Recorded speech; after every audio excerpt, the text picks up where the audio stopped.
The Detroit Lions have been on a really good run so far this season. And while there are still games to be played, they went out there and took care of one of their own, Aiden Hutchinson. They extended him to a massive deal of 4 years, 180 mil. We got to talk about that and how it impacts the Lions moving forward. And then Lamar Jackson and the Ravens take on the Miami Dolphins later today. And is this just the beginning of a run that is to come for the Baltimore Ravens? Y'all know we're going to talk about it, break it all down, but you got to the music first. Welcome to your number one spot for all NFL news and content, NFL Central.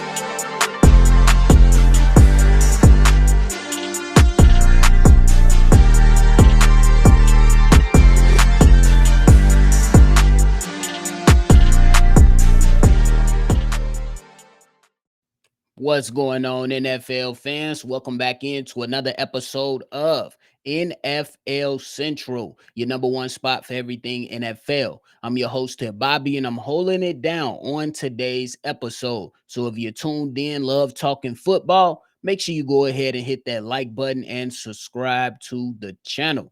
Now, man, we know the Detroit Lions, they have been on the road, pretty much beating up on teams.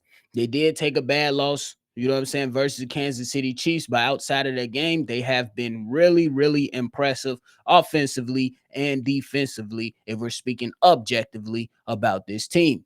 Now, what they went out there and did just yesterday, they went out there and extended their elite pass rusher in Aiden Hutchinson to a massive deal. 4 year, 180 million, now making him the second highest paid pass rusher in the NFL. Nobody is expected them to go out there and top the number for Micah Parsons, but placing him number two behind that massive deal that Micah Parsons got, I'm not mad at it.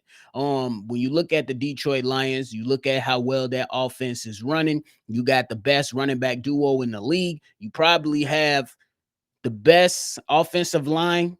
Pretty much can go either them or Indianapolis Colts at this particular moment, but they are primed to go out there and make a run in the playoffs. I know we've seen last year to where they really dropped the ball on what they could possibly do in the NFC early with that playoff loss at home. And I say this is a hell of a deal for the Detroit Lions to go out there and make sure that Aiden Hutchinson has been taken care of. And the good thing is that the GM is moving in a smart way. Take care of your guys before the market resets itself. Or do it before somebody is able to go out there and make another offer or changes to what has already been resetted. And what I mean by that is that when the Packers traded for Michael Parsons, they reset the market.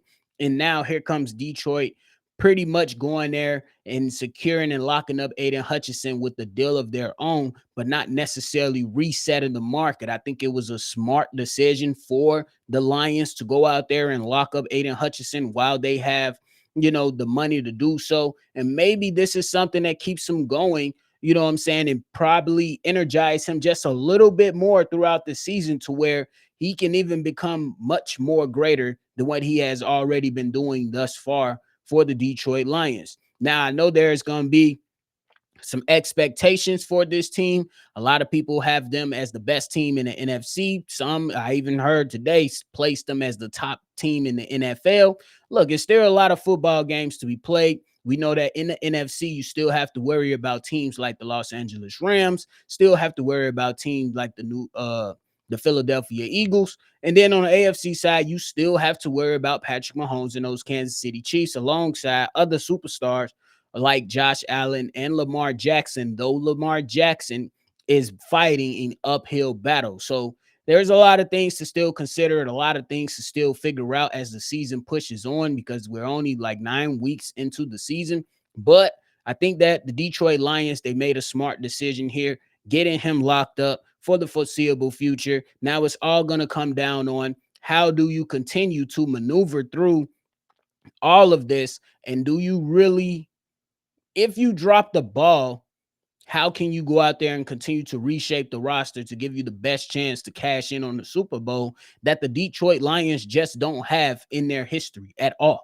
You know what I mean? And it's good. I'm not even going to hold you. As a fan of the NFL, it's good to see teams finally turning it around. Um, Especially when they had 0-16 seasons in their history or went down like last year and completely dropped the ball. This does not punch their ticket into the Super Bowl. They still have to go out there and play this, but it does give them some stability to move forward with. Though we will have questions and some interest to see how this team continues to maneuver around, keep locking their guys up for the foreseeable future. Because I believe Jahmyr Gibbs is going to be next, who's going to be expecting a payday from the Detroit Lions. So we'll see what happens with that. But ultimately, good thing done by the Detroit Lions to lock up one of the best pass rushers in the NFL. Now, we want to talk about Lamar Jackson and his return for the Baltimore Ravens tonight to face off versus the Miami Dolphins. Now, the Miami Dolphins are coming off an impressive win versus the Atlanta Falcons to where they pretty much just whooped on those boys.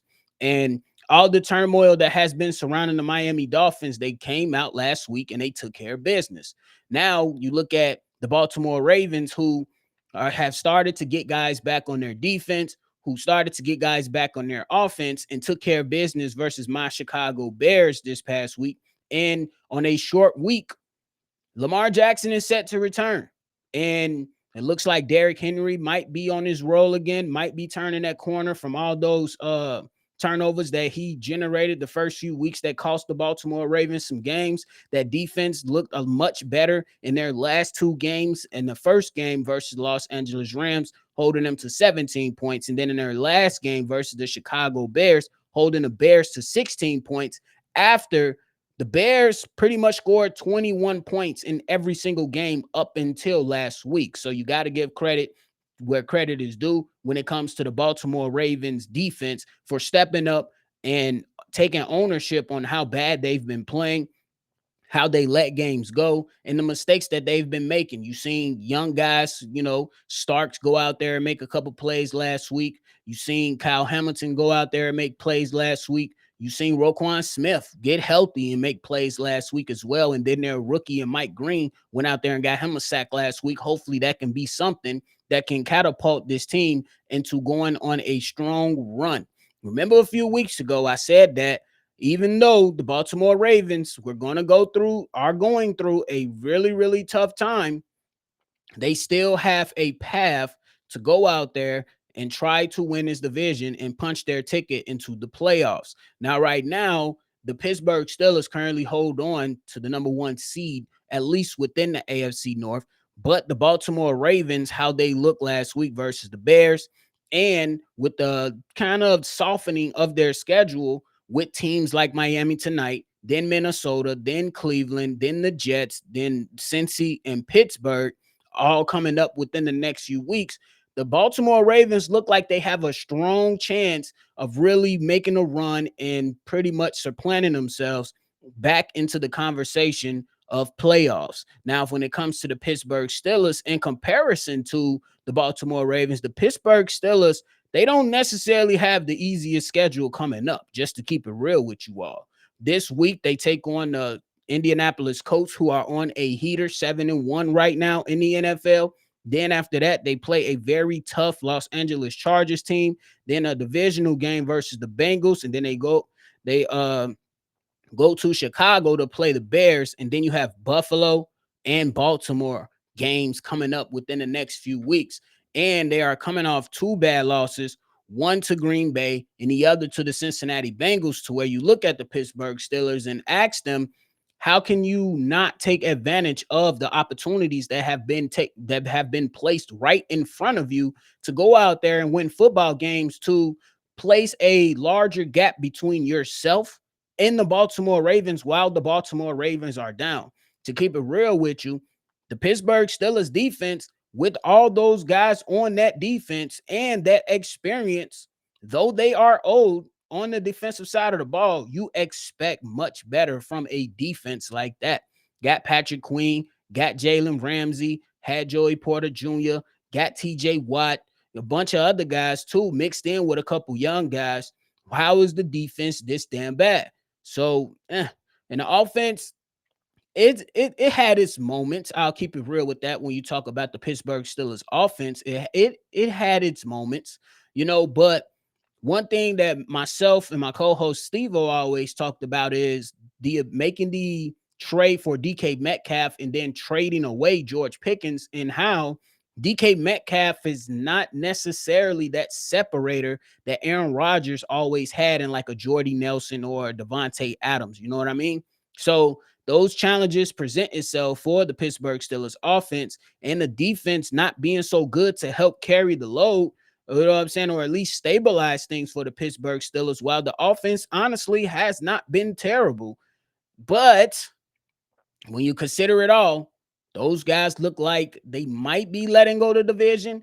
But again, as previously stated earlier in this video, there are still a lot of games to be played. So guys will have to show up. Guys will have to do their job, and we'll see what happens. But I think that with the Baltimore Ravens schedule being this soft, they could very well go on a run. And I honestly think that tonight they're going to take care of business versus the Miami Dolphins, knock them out of the way, and then they'll be able to constantly take this thing week by week, because they are not out of this race for the AFC North.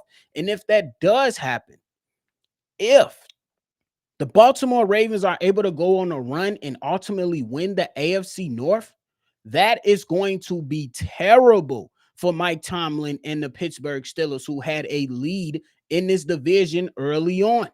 It's going to be terrible for them. It's going to say a lot about the decisions that they made to restructure the defense, the decisions that they made on the offensive side of the ball. And then there's going to be a lot of fingers being pointed at the guy that runs the ship, which is Mike Tomlin. And it's going to be very, very noisy around the state of his, tenure with the Pittsburgh Steelers and what they should do with him. You already know that Aaron Rodgers is pretty much saying that this is his last year. And if you don't make it to the playoffs, it goes back to what I was saying this entire offseason. Yeah, you're waiting on Aaron Rodgers. Yeah, you drafted a young quarterback. But what does the future look like moving forward with the defense and at the quarterback position, when we know that you guys were making a crazy decision to go out there and plant your flag behind Mason Rudolph before Aaron Rodgers ultimately signed with the team? Doesn't make sense to me. Didn't make sense at the time. Aaron Rodgers has been solid for the Pittsburgh Steelers up until this point. If the defense just shows up, maybe they don't lose the last two games that they lost versus the Green Bay Packers and the Cincinnati Bengals. Maybe they are in a better position to go out there and compete for this division, because it's only going to get tougher. And if they can't make it as a wild card, we shall see. There's a lot of teams in the AFC and the NFC fighting for positioning, and these games going down the stretch as we get ready to head into November are becoming much, much more meaningful and can change how we look at certain teams and how their decision making impacted their season. So we shall see. We shall see. But hey, that is it for me today, y'all. I appreciate y'all for tuning in to another episode of NFL Central. Before you get up out of here, make sure you go ahead and hit that like button, subscribe to the channel, and hit that notification bell as well, man. We appreciate y'all over here. Make sure you always love football, because it's the greatest sport in the world. Not even gonna lie to you. But hey, appreciate y'all. Catch y'all on the next one for sure. Peace. This has been a presentation of